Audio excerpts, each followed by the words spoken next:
벌써 3월이 왔습니다. 그래서 3월의 봉군 관리에 대해서 목차 한번 볼게요. 목차를 보시면 3월 봉군 관리에 대한 내용을 다룰 것이고, 그 다음에 공급, 그 다음에 질병 예방, 보험물 가감, 중소, 이런 내용을 다루겠습니다. 자, 3월의 봉군 관리에 있어서는 크게 네 가지 정도를 체크하시면 됩니다. 첫 번째로 지속적으로 화분, 물, 식량을 공급을 해야 합니다. 이거는 지난달에 연장선에 있는 거죠. 지난달에도 마찬가지로 이걸 계속 해왔었고, 이 세 가지 중에서 하나라도 빠지면 안 됩니다. 그만큼 중요하다. 이렇게 이해하시면 되고요. 물을 많이 어, 먹더라고요. 요즘 보니까 이게 하루에 한 번 넣어줘야 될 정도로 물을 많이 먹는 것 같아요. 물의 소비량이 굉장히 많습니다. 물은 벌통 내부에 습도라든지, 그 다음에 온도라든지, 이런 것들을 조정할 때 필요한 부분이기도 하고, 지금 그 유충의 젖 있죠, 젖. 예. 그 유충의 젖을 보면은 한 3분의 2 정도가 수분을 가지고 있어요. 음. 그러다 보니까 물의 소비량이 그만큼 많은 시기라고 볼 수가 있는 거죠. 그리고 이제 질병 예방인데, 지금 3월 달에 초봄에 이 질병을 예방하는 것이 굉장히 중요합니다. 3대 질병이라고 하면은 부젖병, 그다음에 석고병, 노지마병, 이렇게 세 가지를 들 수가 있습니다. 3대 질병이라고 하면. 그래서 지금 시기에 이 예방을 하는 게 중요하다. 그 다음에 과보온에 대한 피해를 방지해야 됩니다. 지금은 한창 산란을 하고 있는 중이고, 벌통 내부의 온도가 상승을 하고 있는 상황에 놓여 있습니다. 그래서 이때 산란이 감으로써 4매에서 5매 정도의 이제 벌이 되잖아요. 5매 정도가 되게 되면은 보온을 해놨잖아요. 예. 보온을 해체를 이제 하나씩 해가는 거예요. 음. 그래서 그 과보온을 방지하기 위해서 보온을 이제는 해체를 해 나가야 되는 그런 시점이 되는 거죠. 그리고 이제 증소인데, 지금 시기는 벌이 늘어나는 시기이기 때문에 그 늘어남에 따라서 소비장을 이렇게 늘려주는 것이 필요하다. 자, 다음에는 공급에 관련된 건데요. 공급이라고 하면 식량 공급, 그다음에 화분 공급, 물 공급, 이렇게 세 가지 공급을 할 수가 있겠죠.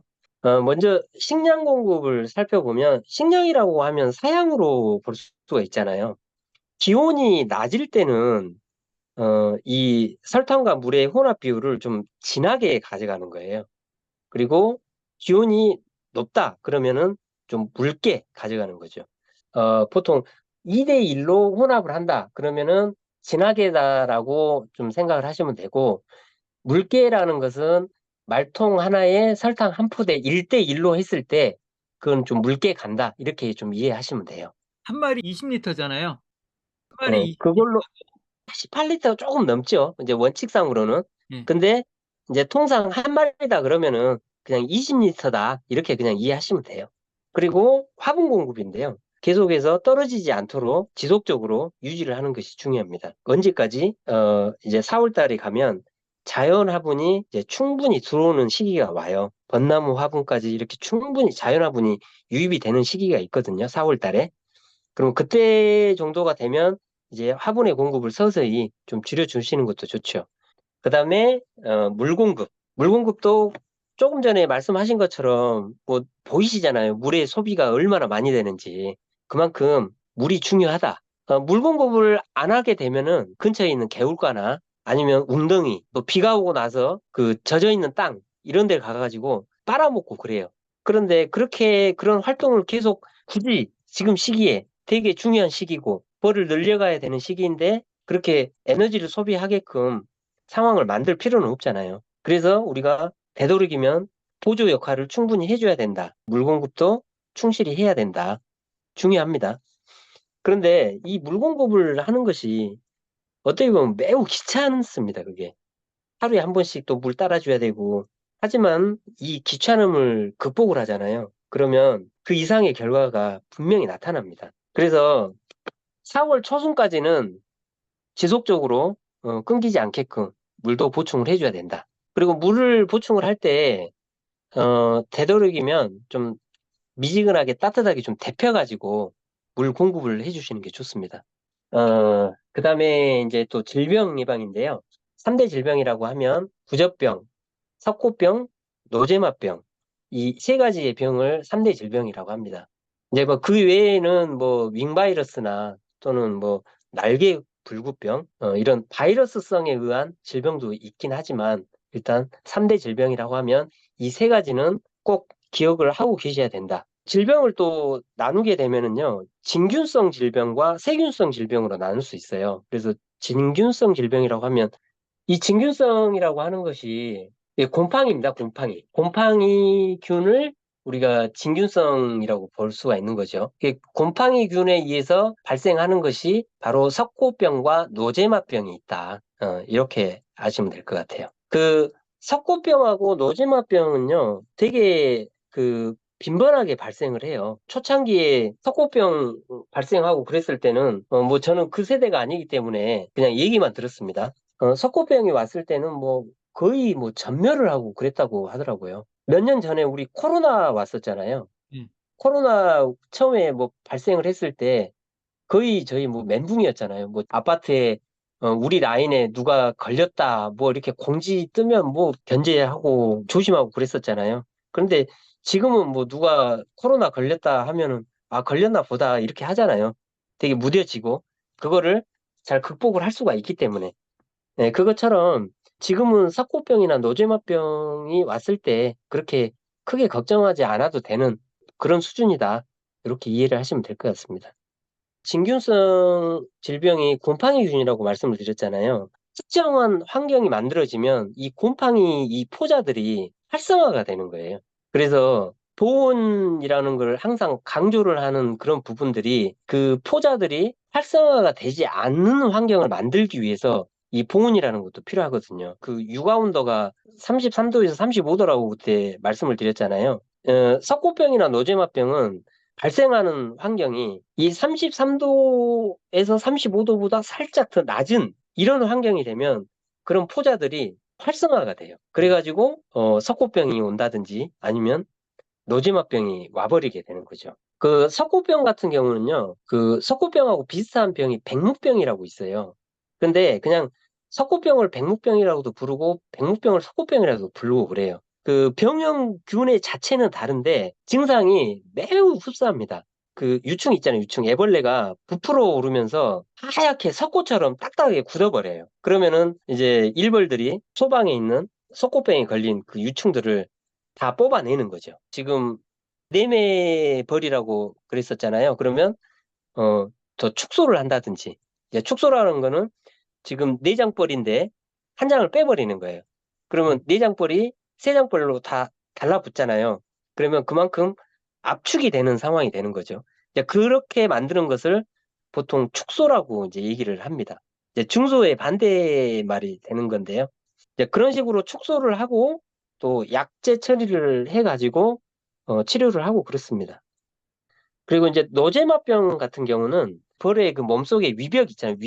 위벽에 그 붙어가지고 번식을 하는데 이것도 마찬가지로 한 31도 정도를 굉장히 좋아한다고 해요. 그 포자가. 그래서 온도가 이렇게 떨어지고 그러다 보면 이렇게 노제마병도 오고 막 이렇습니다. 그 노제마병은 설사병이에요, 설사병. 볼통 안에서 똥 싼다든지 막 그러지 않는다고 그랬잖아요.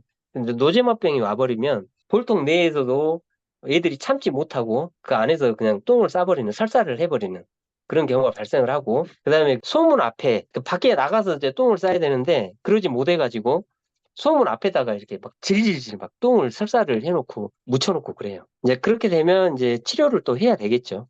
그 뭐, 노제마를 치료하는 또 약도 있고, 우리가 이제 사전에 예방을 하기 위해서 예방 처리를 해야 된다. 그래서 그 시기가 바로 지금이다.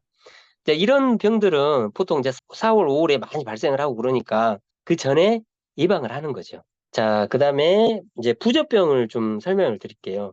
이제 부젖병 같은 경우는 두 가지가 있어요. 미국 부젖병하고 유럽 부젖병이 있는데, 이제 미국 부젖병은 좀 무섭습니다. 미국 부젖병이 오게 되면은 그 부젖병이 걸린 벌통은 그냥 태워버리는 게 좋습니다. 아예 그 벌통 자체를. 그런데 이제 그에 반해서 유럽 부젖병은 좀 더 약하기 때문에 항생제 약을 이용을 해가지고 좀 치료를 하고 그러면 괜찮습니다. 미국 부조병 같은 경우는 봉판 상태에서 유충이 죽어버려요. 그러면은 거무스름하게 변해버리거든요. 그러면 고름처럼 막 찐득찐득하게 돼버리는 거예요. 굉장히 심한 악취가 나고 그런 증상이 나타나는 거예요. 그러면은 바로 이제 그 소비는 미국 부조병은 거무스름하게 변한다 그랬잖아요. 그에 반해서 유럽 부조병은 애벌레가 누르스름하게 변합니다, 그게. 그리고 젖이 막 말라버려가지고 죽는 거죠. 그러면 그 말라서 죽어버렸기 때문에 일벌들이 그 소방에 있는 애벌레를 다 끄집어내서 다 뽑아내요. 그리고 여왕벌은 거기다가 알을 낳는 거죠. 그러면 그 주위에 다 이렇게 봉판이 형성이 돼 있는데 중간중간에 구멍이 뻥뻥뻥 뚫려 있는 거죠. 그러면은 그런 모양이 나온다. 그러면 유럽 부조병이 걸렸다. 이렇게 좀 예상을 하시고 그 애벌레가 어떤 형태를 취하고 있는지 좀 자세히 관찰을 해보시면 될 것 같아요. 부조병 예방이나 또는 치료, 항생제를 써요, 항생제. 우리나라의 그 항생제, 허가된 항생제가 제가 찾아보니까 세 가지가 있더라고요. 그래서 어떤 것이 있는지 같이 한번 찾아볼게요. 네이버에 들어가가지고 그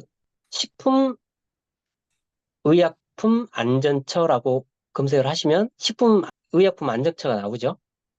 그러면 이 사이트에 가가지고 검색어에다가 옥시테트라사이클린이라는 그 유효 약성분이 있거든요. 그걸 가장 많이 쓰기 때문에 옥시테트라사이클린 이렇게 입력을 하시면 이렇게 내용이 쭉 나오거든요. 그러면 여기 밑에 보시면 식품의 기준 및 규격 고시 전문 요거를 클릭을 해가지고 들어가시면은 쭉 내리시면은 이렇게 파일이 있어요. 여기 파일을 다운로드를 하셔가지고 압축을 한번 풀어볼게요, 제가. 압축을 풀면, 이 파일이 나왔거든요. 식품 중 동물용 의약품의 잔류 허용 기준. 이게 그 우리나라에서 그 허가가 된 약재들에 대한 정보를 다 여기서 확인을 할 수가 있어요. 그래서 벌꿀이죠, 우리가 하는 게 벌꿀. 벌꿀을 검색 나왔네. 여기 보시면 어 네오마이신이라고 있죠. 네오마이신이 첫 번째로 허가가 된 그 약재예요. 항생제에서. 그다음에 두 번째로 또 여기 있네. 스트랩토마이신 종류거든요. 이것도 우리나라에서 허가가 된 종류고, 그다음에 여기 있네. 예, 옥시테트라사이클린이라는 항생제가 있어요. 옥시마이신이라고 아세요? 옥시마이신? 이러면 들어본 것 같은데 잘 모르겠어요. 가장 많이 하는 게 그 돼지나 그 닭. 근데 지금 왜 제가 옥시마이신 이거를 지금 말씀을 드렸냐? 그 지금 약성분에 옥시테트라사이클린이라고 지금 나와 있잖아요. 제가 네오마이신 그리고 두 번째로 스트랩토마이신 그리고 세 번째로 옥시테트라사이클린 이 세 가지를 언급을 했는데 이 중에서 옥시테트라사이클린이 가장 효과가 좋다고 합니다. 가장 효과가 좋아서 그래서 요거를 이제 선택을 하는 건데 하나 더 보여드릴게요. 여기다가 옥시마이신 이제 이렇게 생긴 건데요. 이걸 한번 볼게요. 자, 아무 곳이나.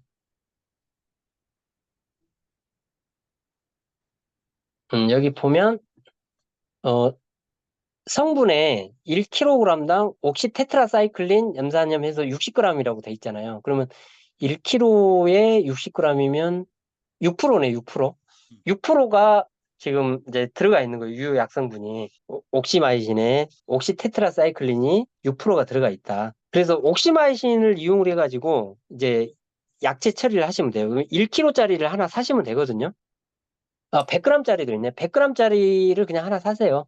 이제 사용을 하시는데, 자, 먼저 그 옥시마이신으로 약재 처리를 어떤 식으로 하는지 그걸 한번 좀 제가 설명을 드릴게요. 이 옥시마이신을 이제 사용을 할 때는 설탕물에다가 넣어가지고 할 수도 있고, 또 볼통 열어가지고 저기 볼통 그 소광대 위에다가 이 옥시마이신 가루를 뿌려가지고 할 수도 있어요. 그리고 또 물에다가 희석을 시켜가지고 주는 거죠. 그렇게 할 수도 있고, 또 직접 소비를 들어서 분무를 해가지고 이렇게 할 수도 있고, 여러 가지 방법이 있어요. 가장 편하고 좋은 방법을 하시면 되는데, 의외로 돈이 많이 들어갑니다. 이 벌을 기르려면.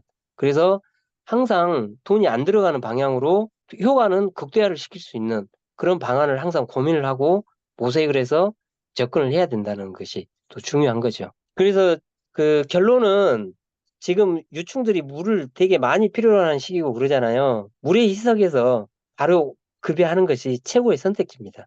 자, 옥시마이스 사는 사용법은요. 곳은 음? 어디예요? 옥시마이스는 온라인으로 살 수도 있는 거예요? 아니면 직접 가서 사야 되는 건가요? 온라인으로 구매를 못하죠. 그쵸, 그, 약이 그 시골 같은 경우는요. 저 할아버지들이 있는 동네 약국 저기 이런 데 가면 가끔 취급하시는 데가 있어요. 동물약 취급하는 데 가면 있겠구나. 동물약국 가면 있고요.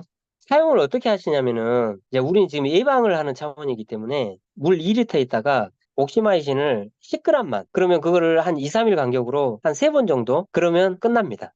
그리고 그게 끝나면은 노제마병 예방을 하는 또 약 그래서 그때는 이제 그거 하고 그거 끝나면 마지막으로 석고병 예방약이 있어요. 이제 그래서 그렇게 단계를 거쳐가면서 이번 달에 예방약 처리를 다 할 겁니다. 그다음에 이제 보온물 가감인데요. 뭐 외부 온도가 올라가면서 벌의 군세도 마찬가지로 세력이 세지는 거죠. 그래서 다음 주 정도 되면 이제 10도 이상의 그런 완연한 봄 날씨더라고요. 음. 이제 그러면 그 시기가 되면 과보온 피해가 없도록 보온계포도 일단 한 장 정도는 제거를 해주고 항상 벌의 군세가 어떻게 변하는지 잘 확인을 하시고 보온물 이렇게 가감해 주는 것도 중요한 부분이기 때문에 좀 체크를 하셔야 되고요. 자, 그다음에 증소입니다. 그 격리판 뒤쪽에 예비군장의 벌이 앞뒤로 꽉 차 있다. 그리고 거기에 벌이 넘쳐요. 그 상태가 됐다. 그러면 이거는 바로 중소를 할 시점이구나 라고 판단을 하시면 돼요. 그래서 중소할 때는 뒷장에 항상 먹이장 위주로 해야 된다. 중요한 게 뭐냐면 말벌들을 이제 대비를 해야 돼요. 그런데 네. 3월 한 중순 되잖아요. 그러면 이제 말벌들이 날아다니거든요. 날아다니는 말벌이 어떤 말벌이냐면 여왕벌이에요, 여왕벌.